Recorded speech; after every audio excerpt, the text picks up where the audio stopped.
Monsieur Boulard, Mesdames et Messieurs les élus, Mesdames et Messieurs, chers amis. Le 26 août 1789, la Déclaration des droits de l'homme et du citoyen était adoptée en France par l'Assemblée nationale constituante, un acquis historique pour l'humanité. Peut-on imaginer qu'aujourd'hui, des gouvernements pratiquent la complaisance avec un régime qui viole l'ensemble de cette déclaration? Dans mon pays, le régime des Mollahs réprime et massacre le peuple iranien depuis plus de 4 décennies sans être sanctionné. Il y a quelques semaines, 2 membres de l'OMPI, Mehdi Hassani et Behrouz Ehsani, ont été exécutés et 14 prisonniers politiques sont aussi condamnés à mort pour être membres de l'Organisation des Moudjahidines du peuple d'Iran. Ils sont Mehdi Hassani et Behrouz Ehsani et ici, 14 personnes ont été condamnées à mort. C'est ça. En juillet, on compte au moins 114 exécutions. Pendant un an de la présidence de Pezeshkian, qui se dit modéré, 1630 personnes ont été exécutées. Il y a 2 raisons à cette folie du régime. D'abord, la dictature religieuse a peur du peuple et de perdre le contrôle de la situation. La population souffre tous les jours. Il n'y a ni électricité, ni eau, ni pain, et les prix sont très élevés. Il y a des protestations quotidiennes partout en Iran. La population est descendue dans la rue à Shiraz et à Kazirun pour crier « Liberté, liberté ». Et les pastoraux ont attaqué les manifestants. Pour la dictature religieuse, les exécutions et la répression sont le seul moyen d'empêcher un soulèvement populaire. L'autre raison est l'absence de sanctions et d'obligation de rendre des comptes. Ceux qui commettent ces crimes aujourd'hui sont les mêmes qui ont commis les massacres des années 1980 et surtout de 1988 en toute impunité. Dans les années 80, le régime a exécuté des dizaines de milliers d'opposants. En 1988, Khomeini a lancé un fatwa qui a provoqué un immense massacre dans les prisons. Le massacre de 30 000 prisonniers politiques, dont la majorité étaient membres des Moudjahidines du peuple. Voici un livre sur le massacre de 1988 dans 26 provinces d'Iran.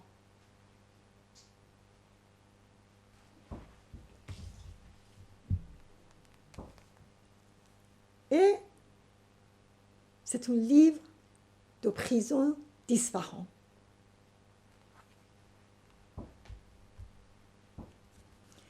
Très peu de gens ont parlé de ce génocide. Dans son rapport final en juillet 2024, le professeur Javid Rahman, rapporteur de l'ONU sur la situation des droits de l'homme en Iran, a qualifié les exécutions des années 80 de crimes contre l'humanité et de génocide, et il a appelé les États à juger les dirigeants du régime pour ces crimes. Mais la communauté internationale n'a pas réagi.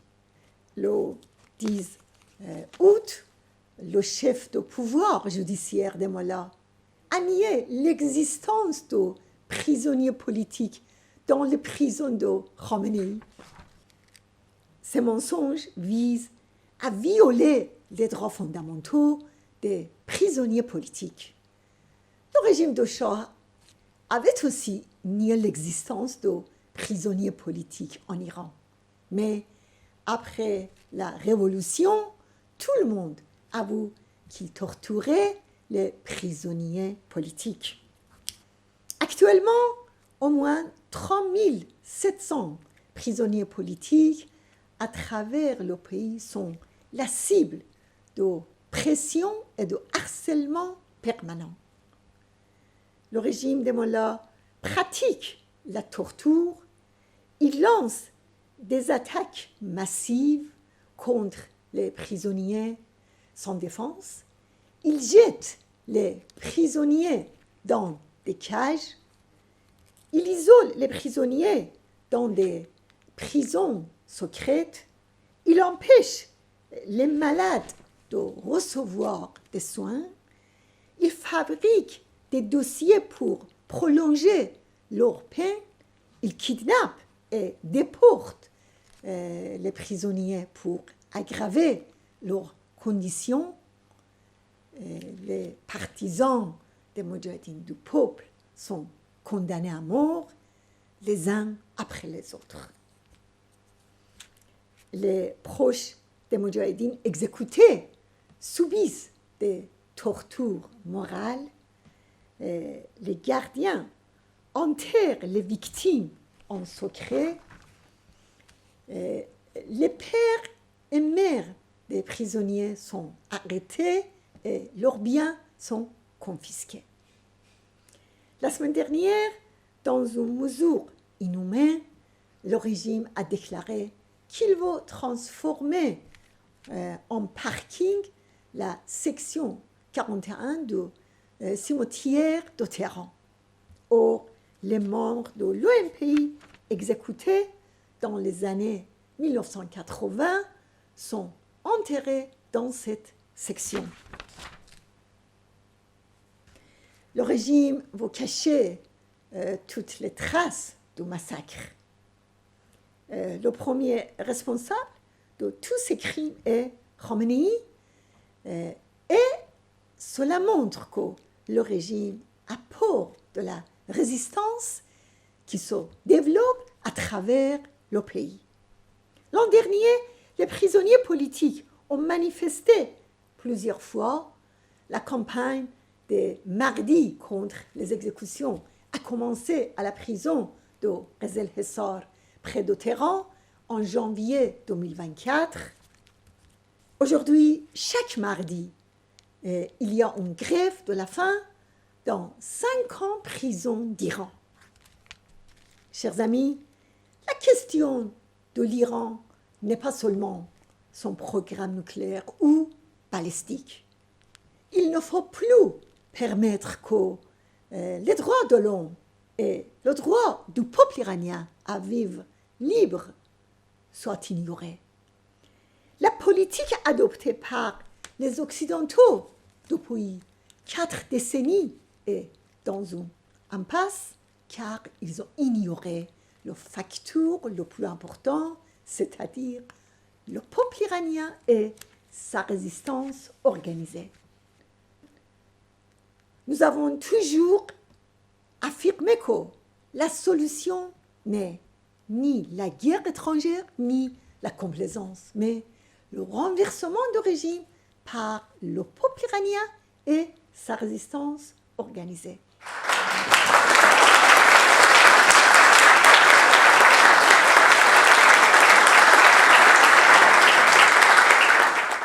Il est temps que les pays occidentaux changent de politique. Chers amis, hier, le 25 août, célébrait la libération de Paris, le jour où les forces françaises libres et les blindés du général Leclerc ont libéré Paris. Le lendemain, le 26 août, le général de Gaulle descendait à pied les Champs-Élysées dans la foule immense des Parisiens. La résistance est la devise nationale, liberté, égalité, fraternité sont les valeurs fondamentales de la République française. C'est à travers vous que nous connaissons la France. Vous qui défendez ces valeurs, vous qui soutenez la résistance iranienne et vous qui êtes aux côtés du peuple iranien. La résistance iranienne s'est levée pour la justice et les droits de l'homme. Un Iran sans exécution ni torture, sans censure et sans les lois de la charia des mollahs. Un Iran qui respecte toutes les religions et toutes les pensées sur la base du droit international. Un Iran qui respecte les droits des femmes. Nous disons femmes, résistance, liberté. Et non au voile obligatoire, non à la religion obligatoire et non au gouvernement imposé. Le jour où Téhéran sera libéré par les forces de la résistance et le peuple iranien n'est pas loin. Et j'espère que nous pourrons vous accueillir dans un Iran libre. Et si vous permettez, je voudrais continuer en persan. Je vous remercie. دوستان عزیز، من از شرایط بحرانی مردم ایران و زندانیان سیاسی و همچنین نقض حقوق بشر در دیکتاتوری های شاه و شیخ صحبت کردم. حالا اجازه میخوام به طور مختصر برنامه مقاومت ایران برای تضمین حقوق بشر و آزادی ها در ایران فردا رو خاطر نشان کنم. سوال مطرح اینه که چگونه میتوان احترام به حقوق بشر رو در آینده ایران تضمین کرد؟ از نظر ما علاوه بر آزادی، عدالت شالوده اصلی هر حکومت دموکراتیکه. اگر در نظام آینده ایران عدالت برقرار نباشه، هرج و مرج و انتقامجویی و دیکتاتوری جایگزین قانون میشه. در اوایل همین ماه مزار شهیدان مجاهد خلق در قطعه 41 قبرستان بهشت زهرا در تهران توسط رژیم با ماشینالات سنگین صاف و نابود شد. بعد از فاش شدن این جنایت، معاون شهردار خامنه‌ای در تهران اعتراف کرد که تخریب مزارها بر اساس دستور مقامات ارشد این رژیم صورت گرفته و قرار محل اون به پارکینگ تبدیل بشه. این تصمیم بالاترین مقام‌های رژیم و مشخصاً خامنه‌ایه. اون میخواد اثرات جنایت علیه بشریت رو بپوشونه. رژیم حاکم مزار قتل عام شدگان سال 67 رو پنهان کرده، اما سازمان مجاهدین نشانی مزارهای پنهان در 36 شهرستان رو افشا کرده. در سالهای گذشته رژیم تعداد زیادی از مزارهای شهیدان در سراسر کشور از جمله تبریز، اهواز، مشهد و تهران رو تخریب کرده.